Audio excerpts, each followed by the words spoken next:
to express themselves. Also, the content that got made, films that got made, TV shows that got made, they get exposed to the whole world. Right? So I think even here, when a lot of shootings were not happening during COVID, people were watching regional films. And when they came on the box office, when cinemas did open, suddenly they were doing it all over. So I think we have to also recognize that it's done a great thing for movie makers and creative community and the consumers, because even the threshold of storytelling has become very cutting edge now. And it's put filmmakers also on their toes that this is what the audiences want. You can't have a compromised, unengaging film. It needs to be engaging because they've seen the best. So I think that's the advantage of OTT.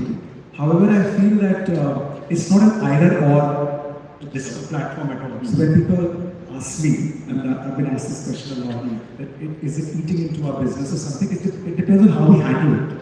If we handle the journey of a film properly. The journey of a film is that it needs to be first monetized, theatrically. It must, because that is still the biggest window. Unless the movies are commissioned only for OTT. Right. Okay. So if they are, that's one journey that should get completed fully. It must get saturated. After a period of time, pivot should happen, which is pay-per-view. And again, because these people, these amazing filmmakers, have spent a lot of money making these movies, and they should be monetized on the second journey. And what happens when you release the movie theatrically, the quantitative and the qualitative benchmark of the film gets set.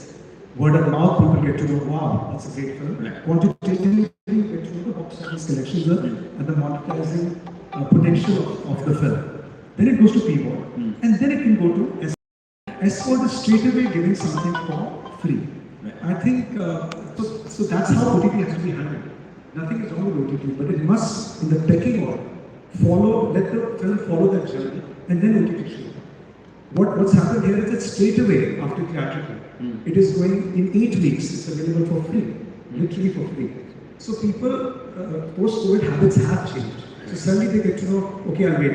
And also there was a study recently done by the Global Cinema Federation. People still don't think it's 8 weeks. They still think it's 4 weeks. And they say, oh, it's going to come anyway. So before the word of mouth comes, some movies are released on a platform. It's a platform release. It takes time for the word of mouth to carry. And you can't straight away have that movie available for free. So I think if we handle OTT well, there's nothing wrong with it. I think the whole ecosystem is going to prosper. Pre-COVID, the global box office shut was $42 billion. To get into the, it's about 32 billion. It still hasn't reached the peak level. And that can only happen if we handle this entire ecosystem of various platforms. It's good for all stakeholders. And even human beings, forget about the economic rationale. It's also very good for us. I mean, we're all, as Aristotle said, social animals. We like to go out, we want shared experiences. Sure. So I think so. I'm gonna come to you, Aamir. And this is a straight and simple question. There are two things we've discussed so far. One is OTT versus theatre, where you stand.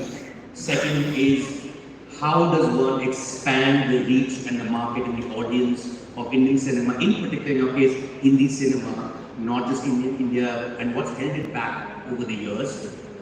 Ladies and gentlemen, Aamir Khan, the floor is yours. I have always believed that in India, we have very few theatres for the size of the country and for the number of people living in India. We have very few theatres. So, just to give an example, and my data is usually wrong, so you correct me. But in India, we have around 10,000 screens. 9,200, so roughly 10,000. In the US, which is 1/3 our population, or maybe 1/4 our population, they have 40,000 screens. So they are way ahead of us, though they have less population. China has 90,000 or 100,000. 90,000. 90,000 screens in China compared to our 10,000. Now, even in this 10,000, half of them are in the south and half are for the rest of the country. So for a Hindi film, typically you have a maximum of 5,000 screens. Our biggest hits over the years, no matter which film it is, has had a theatrical footfall of 3 crore people or 3.5 crore people. Am I saying the right thing? That's what percentage of our population? 2%?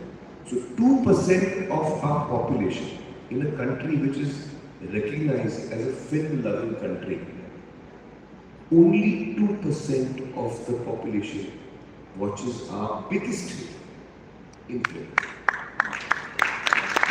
So where is the remaining 98% watching the film?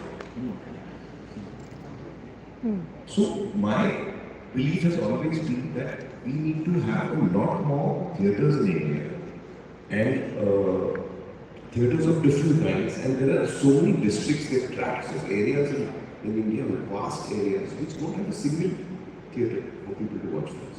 I'm going to office now.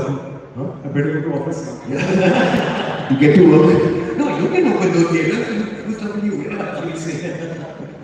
So I feel that one of the biggest issues that we have faced over the decades is that we just don't have enough screens. And according to me, that is what we should be investing in. According to me, India has a huge potential, massive potential. But that potential will only be realized when you have those point of sales across the country. If you don't, then I just can't watch the film. I can hear about it. For example, if I'm living in the Konkan area, there's no theatre there. I can hear about the film. I can see the chatter online. But I can't watch it. There's no way I can watch it. Unless I go piracy. So in a legal manner, it is not possible for me to watch it. That's a very unfortunate situation. So the first thing we need to do is we must have more screens. We have a lot more potential for screens in India. And the second question I asked you, where do you stand in the OTT versus theatre debate? Well, I just feel that, you see, earlier people